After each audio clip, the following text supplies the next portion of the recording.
ससुराल की गर्मी, मायके का एसी। कितनी गर्मी है यार बाहर। मुझे जितनी जल्दी हो सके घर पहुंचना है। आराम से एसी चलाऊंगी और ठंडी ठंडी हवा का आनंद उठाऊंगी। रीटा अपनी सहेली मीना से ये सब कह रही थी। रीटा, तेरी जिंदगी कितनी अच्छी है। तेरी माँ और तेरे पिता तेरा कितना ख्याल रखते हैं। तेरी हर एक ख्वाहिश को पूरा करते हैं। बोल तो तू ऐसे रही है जैसे तेरे घर में कोई भी तेरी नहीं सुनता। मेरे घर वाले तो मेरी शादी करवा रहे हैं। जो दुख मैंने अपने गरीब परिवार के यहाँ देखे हैं, वही दुख मुझे आगे भी देखने। लेकिन तू तो अपनी आगे की जिंदगी में सुख ही देखेगी, क्योंकि तेरी माँ भी अपनी ही तरह किसी अमीर घर में तेरी शादी करेगी। सो तो है, तू तो जानती ही है मेरी माँ मेरी ऐसी किसी भी जगह शादी नहीं करेंगी जहाँ मैं एडजस्ट ना कर पाऊँ। ऐसी जगह शादी होगी मेरी जहाँ मैं रानी की तरह रहूंगी। रीटा ऐसा कहकर अपने घर चली जाती है। वहीं मीना भी अपने घर चली जाती है। रीटा के घर पहुंचते ही उसे एक सरप्राइज मिलता है। ओ बेटा रीटा, आ गई तुम कॉलेज से। चलो बैठो यहाँ। देखो, इनसे तुम्हारे रिश्ते की बात चल रही है। लेकिन इतनी जल्दी मेरी शादी करने की क्या जरूरत है माँ? शादी तो होनी ही है ना बेटा, एक ना एक दिन। तुम्हें शादी करके इस घर को छोड़कर जाना ही है। सामने बैठा प्रवीण रीटा को बहुत पसंद आ जाता है, जिसके चलते वो अपने रिश्ते के लिए हाँ कर देती है। मुझे रिश्ता मंजूर है माँ। उस दिन के बाद से रीटा अपने रिश्ते को लेकर बहुत खुश रहती है। वो एक दिन टीवी देख रही होती है। अरे माँ, माँ कहाँ पर हो आप? इतनी देर से बैठी हूँ, आपने मुझे खाना भी नहीं दिया। जल्दी से मेरे लिए खाना लेकर आओ। रीटा की आवाज सुनते ही सुप्रिया अपनी प्यारी बेटी रीटा के लिए उसकी पसंद का खाना लेकर आती है। अपने मायके में तो तुम बिस्तर पर बैठकर ही खाना मंगवा लेती हो, बिस्तर से एक कदम नीचे नहीं रखती हो। लेकिन जब शादी हो जाएगी तब तुम्हारा क्या होगा? अरे होना क्या है, मेरा पति मुझे अपनी रानी बनाकर रखेगा, मुझे खुश रखेगा। आप मेरी चिंता मत करो, मेरा पति मुझसे कोई काम नहीं करवाएगा। हाँ हाँ, क्यों नहीं, वो तो तुम्हें शादी के बाद पता चल ही जाएगा। सुप्रिया ऐसा कहकर घर के कामों में लग जाती है। तभी रीटा अपनी सहेली मीना को कॉल करती है। अरे मीना, तुम अपने घर पर क्या कर रही हो? चलो मेरे घर पर आ जाओ, हम दोनों मिलकर मेरी शादी का लहंगा डिसाइड करेंगे। रीटा के बुलाने पर मीना घर आ जाती है, जिसके बाद वो फोन में ऑनलाइन लहंगों के डिजाइन देखना शुरू कर देती है। कुछ ही देर में सुप्रिया दोनों सहेलियों के लिए कॉफी और स्नैक्स बना कर ले आती है। हे भगवान, ये क्या माँ, आपने कॉफी कितनी कड़वी कर रखी है। लगता है आपने इसके अंदर कॉफी पाउडर को ज्यादा ही डाल दिया। रीटा, तुम कुछ करती भी नहीं हो और ऊपर से हर एक काम में दखलंदाजी करती रहती हो। अरे मुझे तो काम होते हैं, कोई एक काम बिगड़ गया तो क्या हो गया? तुम खुद बना लो अपने लिए कॉफी। अपनी माँ का ऐसा जवाब सुनते ही रीटा की आंखों में आंसू आ जाते हैं, जिसके बाद सुप्रिया अपनी बेटी के आंसू पोंछती है। ओहो, अभी से रोने लगी? ससुराल जाकर भी ऐसे ही रहोगी क्या? अब चुप भी हो जाओ, मुझसे गलती हो गई, अब दोबारा नहीं बोलूंगी तुम्हें। कुछ ही दिनों में सुप्रिया अपनी बेटी रीटा की शादी करवा कर उसे उसके ससुराल भेज देती है। ससुराल में रीटा का गृह प्रवेश होता है। आओ बहू, अंदर आओ, तुम्हारा स्वागत है इस घर में। सोनाली के कहने पर रीटा गृह प्रवेश करके अंदर आ जाती है। किसी के कुछ कहने से पहले वो अपना घूंघट ऊपर करती है और पल्लू से पसीना पोंछते हुए कहती है, इतनी गर्मी है, एसी चलाइए ना, बिना एसी के तो मैं मर जाऊंगी। रीटा की बात सुनते ही उसके ससुराल के सभी लोग उसके ऊपर जोर जोर से हंसने लगते हैं। अरे प्रवीण, लगता है रीटा का सर दर्द हो रहा है इतनी गर्मी से। तुम एक काम करो, रीटा को अपने कमरे में ले जाओ, कुछ देर वहाँ आराम कर लेगी। प्रवीण रीटा को अपने कमरे में ले आता है, जिसके बाद वो अपने कमरे की सारी खिड़कियां खोल देता है और रीटा से कहता है, देखो मैंने तुम्हारे लिए कमरे में एसी चला दिया है, चलो अब तुम यहाँ पर थोड़ा आराम करो। मैं अभी आता हूँ। लेकिन इस कमरे में तो कोई एसी ही नहीं है। तभी प्रवीण रीटा का हाथ पकड़कर उसे अपनी तरफ खींचता है और कमर से पकड़कर कहता है, अरे मेरी जान, ये एसी ही तो है। देखो कितनी ताजी ताजी ठंडी ठंडी हवा आ रही है। ऐसी हवा तुम्हें कहीं नहीं मिलेगी। प्रवीण की बातें सुनकर रीटा हैरान रह जाती है, जिसके बाद प्रवीण कुछ देर के लिए बाहर अपने दोस्तों के पास चला जाता है और रीटा अपने घर का एसी याद करने लगती है। क्या सोचा था, भैंस की टाट क्या हो गया, मगरमच्छ। मुझे तो लगा था कि मेरे ससुराल में बिल्कुल रानियों की तरह रहूंगी मैं, लेकिन यहाँ तो गर्मी से मेरी नौकरों वाली हालत हो गई है। तभी वहाँ उसकी ननंद आ जाती है। अच्छा भाभी, आप यहाँ बैठी हो, जल्दी से ये उतार कर ये बनारसी साड़ी पहन लो, सारे मेहमान आपका इंतजार कर रहे हैं, अभी आपकी काफी सारी रस्में पूरी होनी बाकी है। अनाया रीटा के हाथ में सारी ज्वेलरी और बनारसी साड़ी रखकर वहां से चली जाती है, जिसे देखकर रीटा मन ही मन सोचती है, इतनी भारी बनारसी साड़ी और ऊपर से इतने सारे गहने। रीटा गर्मी में बनारसी साड़ी और ज्वेलरी तो पहन लेती है, लेकिन उसे बहुत ज्यादा गर्मी लगने लगती है। माँ ने पूरे घर को संभाल रखा था और मेरी हर एक ख्वाहिश को पूरा भी किया था। आज मुझे माँ की बहुत याद आ रही है। जब भी मुझे हल्की सी गर्मी लगती थी तो तुरंत मेरी माँ मेरे लिए एसी चलाया करती थी और मुझे हल्की से हल्की फ्रॉक और अच्छी ड्रेसेस लेकर आया करती थी। रीटा गहरी सोच में डूबी होती है, तभी उसकी सास आती है। वाह बहू, तू तैयार हो गई, बहुत सुंदर लग रही है, लेकिन तू यहाँ खड़ी खड़ी क्या सोच रही है? चल बाहर आ जा, सभी मेहमान तेरा इंतजार कर रहे हैं। सोनाली बाहर सभी मेहमानों के पास आकर बैठ जाती है, लेकिन तभी अचानक से लाइट चली जाती है।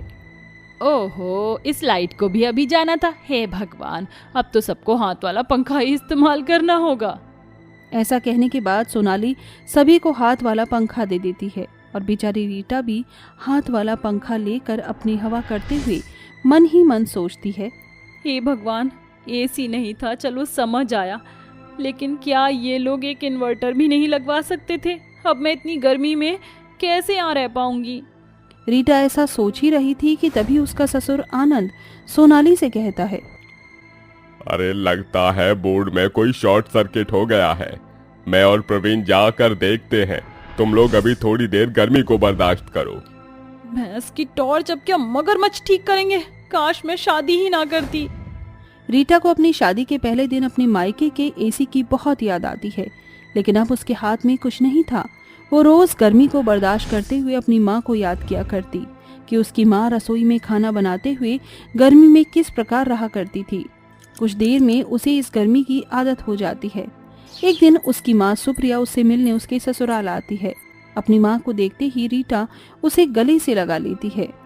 माँ, आप आ गई? मैंने आपका बहुत इंतजार किया। आज मुझे समझ आया कि आपने मेरे लिए क्या नहीं सहन किया। आप तो मेरी माँ नहीं, मदर इंडिया हो।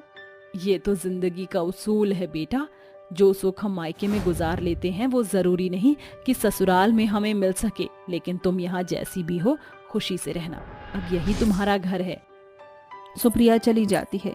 उसके जाने के बाद सोनाली घर में एक इन्वर्टर लगा देती है और रीटा से कहती है, अब बहुत चिंता मत कर, अब दोबारा लाइट कभी नहीं जाएगी। मैंने घर में एक इन्वर्टर लगवा दिया है। और रही बात एसी की, तो जैसे ही कुछ पैसे आएंगे अब मैं एसी भी लगवा दूंगी। चिंता मत कर बहू, तुझे अपना ससुराल मायके से कम नहीं लगेगा। ये सुनकर रीटा को बहुत खुशी मिलती है और वो अपनी सास को भी अपनी माँ की ही तरह गले से लगा लेती है। उस दिन के बाद से वो अपने घर गृहस्थी अच्छे से समझती है और अपने जीवन में खुशी खुशी रहने लगती है। अरे मीना, कहाँ जा रही हो? कहीं नहीं, बस बैंगन के बगीचों में जा रही हूँ। वहाँ से बैंगन तोड़कर उन्हें बेचने जाऊंगी। क्या कहा? बैंगन के बगीचे? लेकिन तुम्हारे पास तो कोई बगीचा ही नहीं था। तुम तो शायद दूसरों के बगीचों में काम करके अपने घर का गुजारा किया करती थी। अरे चंदा बहन, किस्मत को पलटने में कुछ देर कहाँ लगती है। कल हमारी किस्मत खराब थी, लेकिन आज हमारी किस्मत अच्छी खासी है। अब तो हमें किसी भी बात की दिक्कत ही नहीं है। मीना ऐसा कहकर अपने बैंगन के बगीचे में पहुंच जाती है और बैंगन तोड़ने लगती है। जैसे ही मीना बैंगन तोड़ती है, वहां अपने आप ही बैंगन उग जाते हैं, मानो जैसे वो कोई मामूली पेड़ नहीं थे, बल्कि जादुई बैंगन के पेड़ थे। आखिरकार सारी टोकरियां बैंगन से भर गई है। अब मैं इन्हें बेचने के लिए बाजार जा सकती हूँ। मीना बैंगन को लेकर बाजार जाने लगती है। वहीं ये सब चोरी छुपे चंदा देख लेती है और हैरानी से कहती है, बाप रे बाप, इस मीना के पास ये जादुई बैंगन के पेड़ कहाँ से आ गए? आखिर इसके बारे में तो मुझे गांव के सभी लोगों को बताना ही होगा। चंदा एक एक करके गांव में जादुई बैंगन की बातें फैला देती है, जिसके चलते गांव के सभी लोग उसी रात एक साथ मीना के घर पर आ जाते हैं और बाहर से जोर जोर से चिल्लाने लगते हैं, बाहर निकल मीना की बच्ची, अपने आप को समझती क्या है? कल तक तो तू एक फकीर थी, फकीर, एक फूटी कौड़ी तक नहीं थी तेरे पास, है? अरे बाहर आती है या फिर हम तुझे घसीटते हुए बाहर लेकर आए? आप लोग मेरे घर के बाहर क्यों मुझे परेशान कर रहे हो? देखो तो सही से, कितनी सती सावित्री बन रही है बे। सच सच बताओ, तेरे पास ये जादुई बैंगन का बगीचा कहाँ से आया? और ये जादू तूने कहाँ से सीखा? क्या तू कोई एक टोना टोटका करने वाली औरत है? ये आप लोग कैसी बातें कर रहे हो? भला मैं टोना टोटका क्यों करूँगी? ये जादुई बैंगन के खेत मेरे हैं, और अगर मैंने तुम्हें इनके सच के बारे में बता दिया तो मुझे इन जादुई बैंगन के पेड़ों का लाभ कभी नहीं मिल पाएगा। ऐसा कहकर मीना रोने लगती है। तुझे क्या लगता है कि तेरे ये मगरमच्छ के आंसू हमें पिघला देंगे? अरे पूरा गांव जानता है कि तू कितनी बड़ी गरीब है। तेरे घर में रोटी के लाले पड़े थे और आज जाने तेरे पास इतनी धन दौलत, ऊपर से जादुई बैंगन के पेड़, आखिर सब तेरे पास कहाँ से आया? सच सच बता, नहीं तो हम तुझे चप्पलों के साथ इस गांव से तड़ी पार कर देंगे। नहीं नहीं, ऐसा मत कीजिए। अभी तो मैंने अपने अपाहिज पति का इलाज भी नहीं करवाया है। मैं आपको सब कुछ सच बताती हूँ। ये उस समय की बात है जब मैं, मेरा परिवार दाने दाने के लिए तरस रहा था। आज सुबह से हम में से किसी ने भी कुछ नहीं खाया है। रात के 8 बज रहे हैं। जब हमारे पेटों में इतना दर्द हो रहा है तो सोचो भूख के मारे हमारी इस नन्ही सी बेटी के पेट में कितना दर्द हो रहा होगा। मुझे भूख नहीं है पिताजी। अरे पिंकी बेटा, तुम्हें झूठ बोलने की जरूरत नहीं है। मैं जानती हूँ कि तुम्हें बहुत जोरों से भूख लगी होगी, लेकिन क्या करूँ, हमारी गरीबी ही ऐसी है कि हमारे घर में एक दाना तक नहीं है। तभी मीना के दरवाजे पर एक बूढ़ा आदमी आता है। ए माई, भिक्षा दे, भगवान तुझे सुखी रखेगा। एक भूखे को खाना खिला दे माई। घर से बाहर आकर मीना उस बूढ़े आदमी को देखकर रोते हुए उससे कहती है, बाबा मुझे क्षमा करना, लेकिन आप खुद एक भिखारी के घर आए हो। आपको भिखारी के घर में खाना कहाँ मिलेगा? आप किसी दूसरे के घर पर चले जाइए। मीना के कहने पर वो बूढ़ा आदमी टूटी हुई थाली लेकर वहां से चला जाता है। उसके जाने के बाद मीना अपने अपाहिज पति और अपनी बेटी को एक गिलास पानी देती है और सभी लोग पानी पीकर सोने चले जाते हैं। रात को सोते हुए पिंकी के पेट में अचानक बहुत तेज दर्द होने लगता है। माँ, उठो ना माँ, मुझे बहुत जोर से दर्द हो रहा है पेट में। पेट में दर्द हो रहा है बेटी, आजा मेरे पास लेट, थोड़ी देर में ठीक हो जाएगा अपने आप। पिंकी थोड़ी देर बाद अपनी माँ के पास ही सो जाती है, लेकिन फिर भी उसके पेट में दर्द कम होने की जगह पर और बढ़ने लगता है। माँ, मेरे पेट का दर्द ठीक नहीं हो रहा, मुझे बहुत दर्द हो रहा है माँ, मुझे हॉस्पिटल लेकर चलो। बिटिया मैं तुझे हॉस्पिटल कैसे लेकर चलूं? मेरे पास तो पैसे भी नहीं है, हॉस्पिटल में तो फीस भी लगती है। हे भगवान, ये कैसी समस्या आन पड़ी है अचानक से। मीना अपनी बेटी को अपनी आंखों के सामने तड़पते हुए देख नहीं पाती है और वो फौरन अपने पड़ोस की काकी के पास जाती है और कहती है, अरे काकी, दरवाजा खोलो, मेरी मदद करो, मेरी बेटी दर्द से तड़प रही है, उसको डॉक्टर को दिखाना है। काकी खोलो ना दरवाजा। मीना के ऐसे बोलने पर उसकी बूढ़ी काकी दरवाजा खोलती है। अरे मीना, इतनी रात गए तो अचानक से यहाँ पर, आखिर क्या हुआ है? बता बिटिया को क्या हो गया है? उसके पेट में अचानक से दर्द उठ गया है, मेरे पास एक फूटी कौड़ी तक नहीं है। मैं आपके पैर पड़ती हूँ, मुझे 100 रुपए उधार दे दीजिए, जैसे ही मेरे पास आएंगे मैं आपको दे दूंगी। बूढ़ी काकी अपने घर के अंदर से 100 रुपए का नोट लेकर आती है और मीना को दे देती है, जिसके बाद मीना उधार के पैसे लेकर अपनी बेटी को लेकर हॉस्पिटल पहुंच जाती है और वहां उसकी पर्ची बनाकर उसका चेकअप करवाती है। अच्छा, बैंगन खाने की वजह से इनकी ये हालत हुई है। मैंने दवाई तो दे दी है, लेकिन अब आप इन्हें कुछ हेल्दी खाना खिलाना ताकि इनकी तबीयत जल्दी ठीक हो जाए। डॉक्टर की बात मानकर मीना अपनी बेटी को अपने साथ वापस घर ले आती है और उसी से पूछ रही होती है, अरे बेटी, जरा मुझे बताओ तो सही, तुम्हें ये कच्चे बैंगन खाने के लिए किसने कहा? मीना की बात सुनकर पिंकी रोने लगती है, जिसके बाद वो रोते हुए कहती है, माँ, हमारे घर के पीछे एक बहुत बड़ा बैंगन के पेड़ों का बगीचा है, जिसके बारे में हम में से किसी को भी नहीं पता था। आपके सोने के बाद मुझे बहुत जोरों से भूख लगी थी। मैं टहलने के लिए घर के पीछे चली गई। वहाँ मैंने जादुई बैंगन का बगीचा देखा। उसके हर पेड़ पर जादुई बैंगन है और वो मुझसे बात भी करते हैं। पिंकी की बातें सुनकर मीना हैरान रह जाती है। कैसे हो सकता है? हमारे घर के पीछे ही बैंगन का बगीचा है, मुझे तो विश्वास ही नहीं होता। पिंकी अपनी माँ मीना को अपने घर के पीछे बैंगन के बगीचे में ले जाती है, जहाँ ढेर सारे बैंगन कई सारे पेड़ों पर उगे हुए होते हैं। पहली बार जिंदगी में बैंगन के पेड़ देख रही हूँ, विश्वास नहीं होता। ये बैंगन के पेड़ कितने सुंदर लग रहे हैं, रात के अंधेरे में भी। चलो माँ, मैं आपको एक बहुत बड़े बैंगन के पास लेकर जाती हूँ। पिंकी मीना को एक बहुत बड़े बैंगन के पास ले जाती है। इतना बड़ा बैंगन देखकर मीना हैरान रह जाती है। यही है वो बैंगन जिसे मैंने खाया था, लेकिन पता नहीं क्यों मेरे पेट में दर्द शुरू हो गया। अपने आसपास की सब कुछ देखकर मीना अपने दोनों हाथों को जोड़ लेती है और कहती है, ये सब जो भी मेरे सामने हो रहा है, मुझे इसका सच जानना है। कोई तो होगा यहाँ जो मुझे सच्चाई बताएगा। तभी उस बैंगन से बैंगन के आंख, नाक और मुंह बन जाते हैं और वो बड़ा सा बैंगन बोल पड़ता है, तुम्हारी बेटी ने मुझे सोते हुए काट लिया, इसलिए उसके पेट में दर्द हुआ। दरअसल मैं इन जादुई बैंगन के पेड़ों का दादा हूँ। मैं इन्हें छुपाने के लिए आया था। मुझे तुम्हारा घर ठीक लगा क्योंकि तुम्हारे यहाँ लोगों का आना जाना बहुत कम है। इसका मतलब आप सच में जादुई बैंगन हो? मुझे तो विश्वास नहीं होता अपनी आंखों पर। विश्वास करो मेरी बहन, मैं एक जादुई बैंगन हूँ और अगर तुम मुझे यहाँ रहने दो तो तुम जादुई बैंगनों का लाभ उठा सकती हो। जादुई बैंगन की बात मीना मान लेती है, जिसके बाद जादुई बैंगन उससे कहते हैं, मेरी एक बात ध्यान से सुनो, अगर तुमने मेरे जादुई बैंगन के पेड़ों के बगीचों के बारे में किसी को भी बताया तो ये जादू हमेशा के लिए खत्म हो जाएगा और ये जादुई बगीचा भी यहाँ से गायब हो जाएगा। तुम चिंता मत करो जादुई बैंगन, मैं तुम्हारे बारे में कभी किसी को नहीं बताऊंगी। ऐसा कहने के बाद मीना जादुई बैंगन के पेड़ों के ऊपर से बैंगन तोड़ती है, जिसके बाद वहाँ बैंगन दोबारा उग जाते हैं और वो तोड़े हुए बैंगनों को बाजार में ले जाकर बेच देती है, जिससे उसकी अच्छी खासी कमाई होती है। इसी प्रकार वो धीरे धीरे गरीब से अमीर होने लगती है और बैंगन बेचकर अपनी सभी परेशानियों को दूर कर लेती है। बस इसी प्रकार मेरी सारी परेशानियां हमेशा के लिए खत्म हो गई। अब शायद वो जादुई बैंगन का बगीचा यहाँ से चला जाएगा, लेकिन फिर भी अगर वो मेरे पास ही रहा तो मैं उसके चलते गांव के सभी गरीब लोगों की मदद जरूर करूंगी। मीना की बात मानकर गांव के सभी लोग अपने अपने घर को लौट जाते हैं, लेकिन फिर भी सच्चाई सबके सामने आने के बाद भी बगीचा अपनी ही जगह रहता है। उस दिन के बाद से मीना अपनी परेशानियों के साथ गांव के गरीब लोगों की भी मदद करती है और इसी प्रकार वो अपने जीवन में खुशी खुशी रहने लगती है। विशाखा देवी अपनी दो बहुओं शमिता और रजनी के साथ रहती थी। दोनों ही बहुएं बहुत गोरी और खूबसूरत थीं। हाय हाय, मैं बारी जाऊं। क्या हुआ भाभी? मैं खुद को कितना ही आईने में क्यों न निहार लूं, मेरा तो मन ही नहीं भरता है खुद को देखते देखते। तभी वहां पर विशाखा देवी आ गईं।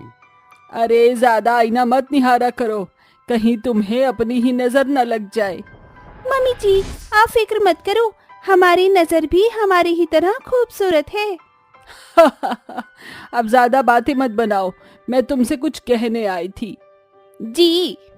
तुम दोनों इस घर की बड़ी बहुएं हो, तो इस नाते तुम्हारा फर्ज है कि तुम दोनों अपने देवर के लिए एक अच्छी सी लड़की ढूंढो जो तुम्हारी ही तरह खूबसूरत और घरेलू हो। ओके, ये काम तो आप पूरी तरह हम पर छोड़ दीजिए। विशाखा कमरे से चली गई। भाभी जी आपने क्यों कहा कि हम दोनों लड़कियां ढूंढेंगे? मैंने कुछ सोचकर ही बोला है। मतलब? अरे तुम बहुत ही भोली हो रजनी, बस देखते जाओ कि मेरा क्या प्लान है। शमिता ने रजनी को कुछ नहीं बताया और दोनों जिठानियां अपने देवर के लिए लड़की ढूंढने लगी। कुछ ही दिनों में शमिता ने गांव की एक लड़की पूनम को पसंद किया और उसे जाकर अपनी सास को दिखाया। तो बहू ये लड़की है तेरी पसंद, लेकिन ये तुझे कहाँ से पसंद आ रही है? जरा इसका रंग तो देख, कोयला भी शर्मा जाए। माँ इसका रंग नहीं, इसका मन देखो, ये लड़की हमारे बड़े काम की साबित होगी। काम की साबित होगी? मेरा मतलब ये बहुत घरेलू है, तो ये देवर जी के लिए अच्छी रहेगी।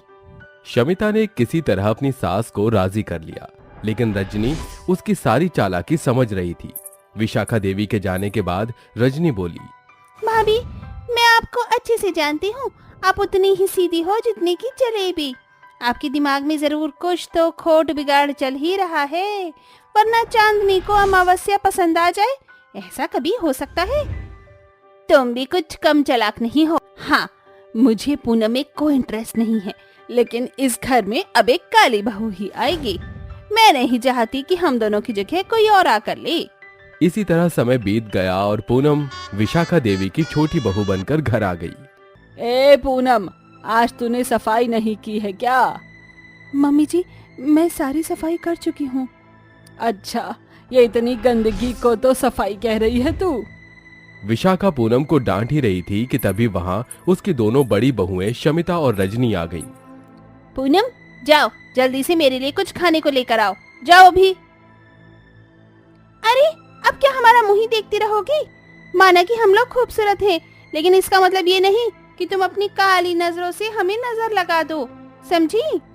दोनों बड़ी बहुएं अपनी सास के सामने इतना कुछ बोल गईं, लेकिन विशाखा देवी ने उफ भी नहीं की और बेचारी पूनम सभी की बातें सुनकर बस उदास होकर रह गई। ऐसे ही समय बीत रहा था। दोनों जेठानियां गर्भवती हो चुकी थी और पूनम की जगह घर में बस एक नौकरानी की तरह ही थी। हाय मेरी बहुओं, तुम दोनों ही अपना अच्छे से ख्याल रखना। पता भी है तुम दोनों ने ही मुझे कितनी बड़ी खुशी दी है, लेकिन इस खुशी को अच्छे से संभालना अब तुम्हारी जिम्मेदारी है। हाँ माँ, जरूर। अरे मुझे तुम्हारी ही तरह सुंदर सुंदर पोती पोते चाहिए। तभी पूनम अपनी दोनों जेठानियों के लिए अचार लेकर आई। लीजिए भाभी जी, आपको अचार खाकर अच्छा लगेगा। इस कंडीशन में मेरी माँ कहती थी कि अचार खाना चाहिए। हाँ हाँ, यही रख दो। और हाँ सुनो, यहाँ कोने में ना बहुत ज्यादा धूल और गंदगी हो रही है, तो तुम ना यहाँ से साफ भी कर देना। ठीक है भाभी। पूनम जैसे ही सफाई करने के लिए नीचे झुकी, तभी अचानक उसे जोर का चक्कर आ गया और वो वहीं गिर गई। हे भगवान, इस कल्लो को क्या हो गया? अरे उठ। ओ गॉड, अब इनके ड्रामे शुरू हो गए। घर में 2 प्रेग्नेंट लेडीज हैं और इन्हें बेहोश होने से ही फुर्सत नहीं है। माँ, अब तो लगता है कि डॉक्टर को बुलाना ही पड़ेगा। ये काले शायद ऐसे ही होश में नहीं आ पाएगी। हाँ। विशाखा देवी ने डॉक्टर को बुलवाया। डॉक्टर ने आकर पूनम का चेकअप किया और बोला, अरे बधाई हो देवी जी, आप एक साथ 3-3 बच्चों की दादी बनने वाली हो। मतलब पूनम भी बच्चे को जन्म देने वाली है? जी, हमारी मिठाई तैयार रखना देवी, हम आपके फैमिली डॉक्टर हैं। जी जी बिल्कुल। अच्छा, अब मैं चलता हूँ, नमस्कार। डॉक्टर चला गया। जैसे ही दोनों जेठानियों को खबर लगी कि उनकी देवरानी भी अब उन्हीं की तरह गर्भवती है, तो वो दोनों बहुत गुस्सा हुई। अरे ये क्या बात हुई? बच्ची को तो जन्म हम दोनों देने वाले थे, ये कल्लो कहाँ से बीच में आ गई? आने दो। क्या हुआ अगर ये भी गर्भवती है तो? देखना, माँ ज्यादा प्यार हमारे ही बच्चों को देंगी। एक तरफ दोनों जेठानियों में ये बातें हो रही थी, तो वहीं दूसरी तरफ, ए पूनम, तुझे अपनी जेठानियों की जरा भी परवाह नहीं है क्या? माँ मतलब? तेरी दोनों ही जेठानियां पेट से हैं और तू है कि उनका कोई ख्याल ही नहीं रखती है।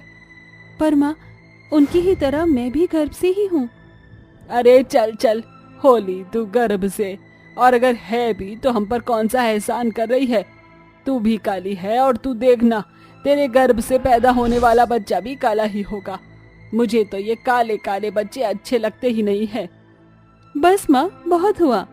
आपको मुझे कुछ भी बोलना हो बोलिए, लेकिन अगर आपने मेरे बच्चे के बारे में कुछ भी गलत शब्द कहा तो अच्छा नहीं होगा। विशाखा और पूनम की आवाज सुनकर शमिता और रजनी भी वहां आ गईं। क्या अच्छा नहीं होगा और क्या गलत कह रही है माँ? सब ठीक ही तो कह रही हैं। और मुझे तो डर लगता है कि कहीं तुम्हारे इस बदसूरत चेहरे का परछावा हमारे बच्चों पर ना पड़ जाए। हाय, अगर ऐसा हुआ तो कितना बुरा होगा। सही कहा बहू तूने। तुम दोनों इस काली कलूटी से दूर ही रहा करो। चलो यहाँ से। तीनों सास और जेठानियां मिलकर पूनम को खूब सुनाकर वहां से चली गईं। बेचारी पूनम उन तीनों के आगे बेबस थी। इसी तरह से दिन बीतते जा रहे थे। पूनम को अपनी जेठानियों का भी ख्याल रखना होता और खुद का भी। अरे कल्लो, तू कहाँ से गर्भवती हो गई? ले चल, मुझे फर्क नहीं पड़ता। जा जाकर अपनी दोनों भाभियों को ये इमली दे आ, उन्हें अच्छा लगेगा। पूनम अपनी जेठानियों को इमली देने के लिए उनके कमरे की तरफ जा रही थी। सामने से शमिता और रजनी भी आ रही थी कि तभी रजनी का पांव फिसल गया और वो शमिता को लेकर बस गिरने ही वाली थी कि तभी उन दोनों को पूनम ने संभाल लिया। संभल कर भाभी। पूनम ने उन दोनों को उठाया और संभाल कर बिठाया। खुद के बच्चों की जान बचाते देख शमिता और रजनी को अपने किए पर बहुत पछतावा हो रहा था। वाह बहू, आज तो तूने काबिले तारीफ काम किया है। इनके गर्भ में पल रही नन्ही सी जानों का ख्याल रखना बस इनका ही नहीं, हमारा भी फर्ज है। और तेरे भी पेट में नन्ही सी जान है। अब तू भी जाकर आराम कर ले। विशाखा ने पूनम की तरफ मुस्कुरा कर देखा। अब सब कुछ सही हो चुका था। दोनों जिठानियों को भी अपने किए पर बहुत पछतावा था। कुछ दिन बीते और तीनों ही बहुओं ने बहुत ही सुंदर सुंदर बच्चों को जन्म दिया। तुम्हारा शुक्रिया पूनम, तुम्हारी वजह से ही ये इस दुनिया में आ पाए हैं। कोई बात नहीं भाभी, हो सके तो हमारे बुरे शब्दों को माफ कर देना। अब हमारे बुरे शब्द तो वापस नहीं आ सकते, हम बस माफी ही मांग सकते हैं। आप ऐसे माफी मत मांगिए, ये वक्त माफी का नहीं खुशी मनाने का है। अब सब कुछ ठीक हो चुका था और सभी खुशी खुशी रहने लगे।